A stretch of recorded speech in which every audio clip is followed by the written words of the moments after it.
The following short story deals with mature subject matter. Viewer discretion is advised. Lightning by Alapanamo. Link to the original story is in the description below. The gender of the subject in the story has been changed to suit my female voice. Okay, here goes nothing. I don't normally read creepypastas, but I thought, why not?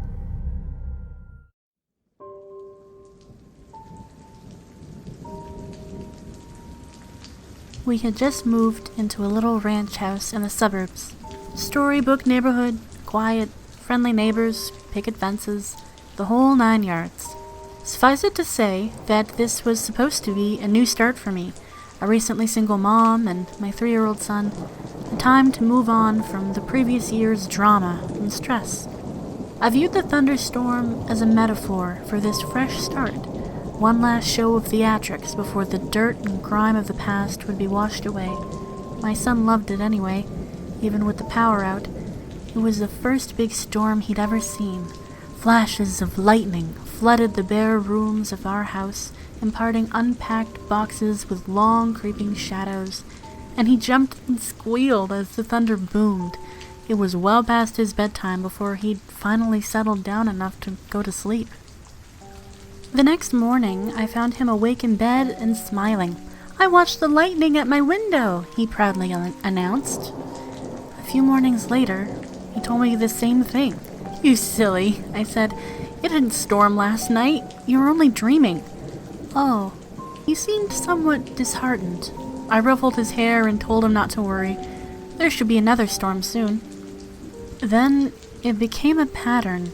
He would tell me how he watched the lightning outside his window at least twice a week, despite there being no storms. Recurring dreams of that first memorable thunderstorm, I figured. It's easy to hate myself in hindsight. Everybody assures me there's nothing I could have done, no way I could have known, but I'm supposed to be the guardian of my child, and these are useless words of comfort. I constantly relive that morning, making my coffee, pouring milk over my cereal, and picking up the newspaper to read about the pedophile local authorities had just arrested. It was front-page stuff. Apparently this guy would select a young target, usually a boy, stake out their house for a while and take flash photos of them through their window while they slept. Sometimes he did more. My stomach sank as the connection was made.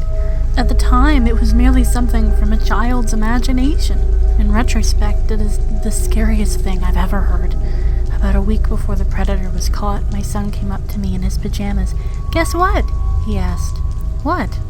"No more lightning at my window." I played along. "Oh, that's nice. It finally died down, huh?" "No, now it's in my closet." I've yet to see the photos police have collected.